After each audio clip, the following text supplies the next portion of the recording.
Sir जी आप good बोलो। Morning all my student. आज मैं आपको कक्षा 11 का प्रथम चैप्टर नरेशन के बारे में बताऊंगा। नरेशन मीन्स कथन। इसके दूसरे रूप में स्टेटमेंट मीन्स भी कथन, और भी ले तो स्पीच मीन्स भी कथन होता है। अब नरेशन के अंतर्गत आप लोगों ने हाई स्कूल में डायरेक्ट स्पीच और इनडायरेक्ट स्पीच यानी प्रत्यक्ष कथन और अप्रत्यक्ष कथन के बारे में पढ़ा है। तो नरेशन क्या है? नरेशन दो लोगों के बीच की बातचीत है। एक तरह से यूं कह दें, दो व्यक्ति जब बातचीत करते हैं तो तीसरे व्यक्ति के बारे में चुगली करते हैं या बातचीत करते हैं, उसी को नरेशन कहते हैं। कहा गया, कहते भी हैं, जो परिभाषित करेंगे तो कहते हैं कि प्रत्येक बातचीत सदैव दो या दो से अधिक व्यक्तियों के बीच में होती है, जिसमें एक या दो व्यक्ति बात कहने वाले तथा शेष बात को सुनने वाले होते हैं। बात कहने वाले को वक्ता तथा बात सुनने वाले को श्रोता कहते हैं। वक्ता और श्रोता के आधार पर कथन दो प्रकार के होते हैं। नंबर 1 डायरेक्ट स्पीच और नंबर 2 इनडायरेक्ट स्पीच। दूसरे रूप में इसको यूं कह दें कि वक्ता के कहे गए शब्दों को व्यक्त करने की कला को नरेशन कहते हैं। यानी वक्ता के कहे गए शब्दों को व्यक्त करने की कला को नरेशन कहते हैं। वक्ता के कहे गए शब्दों को हम दो रूप में व्यक्त कर सकते हैं। नंबर 1 डायरेक्ट स्पीच और नंबर 2 इनडायरेक्ट स्पीच। अब ये डायरेक्ट स्पीच क्या है? मैंने आप लोगों को बताया कि वक्ता के कहे गए शब्दों को मूल रूप में ज्यों का त्यों प्रस्तुत करना डायरेक्ट स्पीच कहलाता है। वक्ता के कहे गए शब्दों को मूल रूप में ज्यों का त्यों प्रस्तुत कर देना डायरेक्ट स्पीच कहलाता है। जैसे राम सेड टू सीता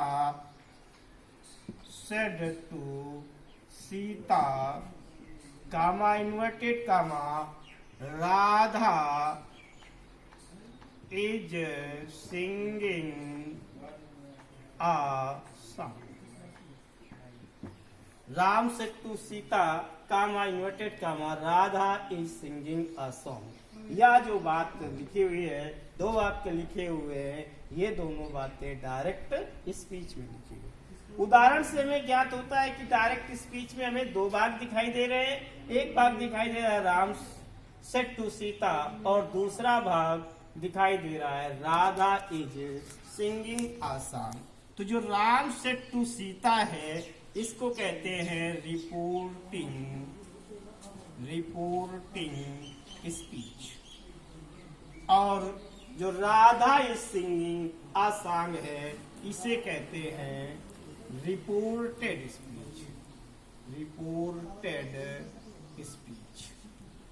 तो इस प्रकार हमने देखा कि डायरेक्ट स्पीच के दो भाग होते हैं, एक रिपोर्टिंग स्पीच और दूसरा रिपोर्टेड स्पीच। रिपोर्टिंग स्पीच में जो वर्ब सेड है, ये है आपकी रिपोर्टिंग वर्ब।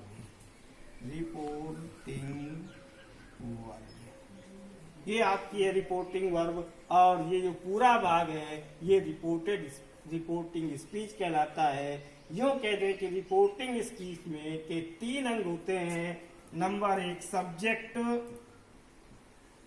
और नंबर 2 वर्ब और नंबर 3 ऑब्जेक्ट।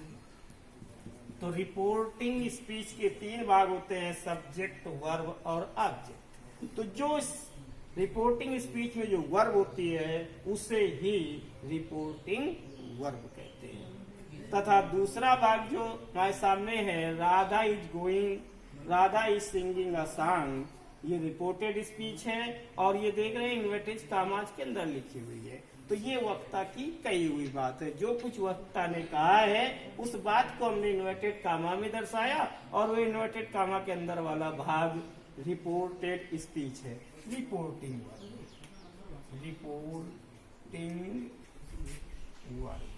अब रिपोर्टिंग वर्ब क्या है?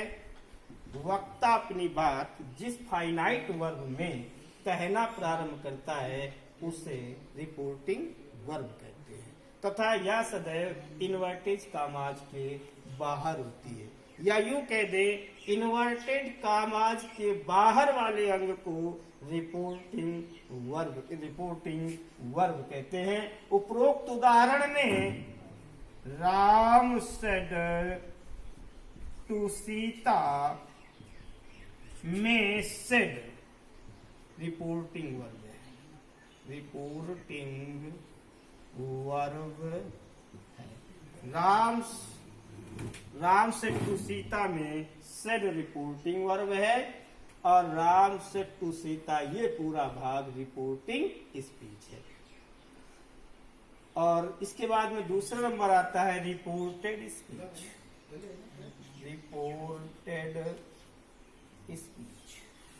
रिपोर्टेड स्पीच यह वक्ता की कही हुई बात होती है तथा यह सदैव इन्वर्टेड कामाज के अंदर होती है, या यूं कह दें इन्वर्टेड कामाज के अंदर वाले भाग को रिपोर्टेड स्पीच कहते हैं। तो आपने देखा रिपोर्टिंग स्पीच क्या है और रिपोर्टेड स्पीच क्या है। रिपोर्टिंग स्पीच वो है जो इन्वर्टेड कामाज के बाहर होता है, रिपोर्टेड स्पीच क्या है जो इन्वर्टेड कामाज के अंदर होता है। जो भी हम परिवर्तन करते हैं रिपोर्टेड स्पीच के वर्ब के टेंस में करते हैं, रिपोर्टिंग स्पीच के यानी रिपोर्टिंग वर्ब में कोई परिवर्तन नहीं करते। अब आगे बात आती है इनडायरेक्ट स्पीच। इनडायरेक्ट स्पीच अब देखते हैं इनडायरेक्ट स्पीच क्या है।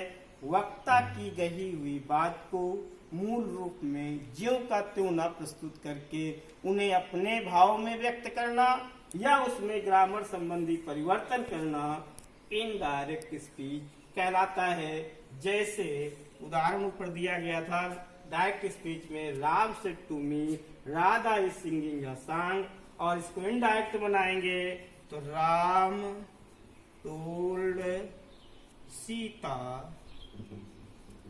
That Radha was singing a song. तो अब हमने देखा कि जो पहले उदाहरण था कि राम से टू सीता और Radha is singing a song, ये दो भागों में व्यक्त था, ये दो सेंटेंस है, इन दोनों को मिला करके हमने कंजक्शन डेट के माध्यम से जोड़ दिया तो जुड़ गए और एक सेंटेंस बन गया। इसका नाम हम दे देते हैं complex sentence. Ram told Sita that Radha was singing a song. अब आगे आता है डायरेक्ट स्पीच से इनडायरेक्ट स्पीच में बदलने के लिए। जैसा कि हम जानते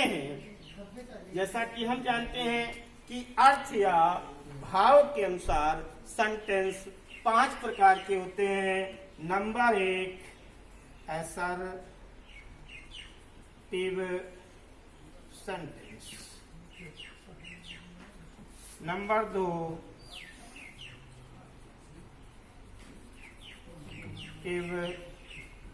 सेंटेंस, नंबर 3 इम्पेरेटिव सेंटेंस और नंबर 4 ऑप्टेटिव सेंटेंस और नंबर 5 एक्सक्लेमेटोरी सेंटेंस। तो अर्थ या भाव के अनुसार हमने जाना कि सेंटेंस 5 प्रकार के होते हैं। असर्टिव सेंटेंस विध सूचक वाक्य या साधारण वाक्य, इंट्रोगेटिव सेंटेंस प्रश्नवाचक वाक्य, इंपरेटिव सेंटेंस आदेशात्मक वाक्य, ऑब्जेक्टिव सेंटेंस इच्छावाची वाक्य और एक्सक्लेमेटोरी सेंटेंस जिसमें सूचक वाक्य। तो इन 5 सेंटेंस का इनडायरेक्ट स्पीच में बदलने के भिन्न नियम हैं। तो सबसे पहले हम जानेंगे असर्टिव सेंटेंस को इनडायरेक्ट स्पीच में बदलने के नियम। क्या मिनट का हुआ? हो गया? 10 मिनट अभी हो चल गया। रहा है ना? चल तो रहा, वो चले रही जब तक आपकी जगह है, लेकिन वो इतना बड़ा हो जी लड़का डाउनलोड न करे। रोको उसको। रोक दिया।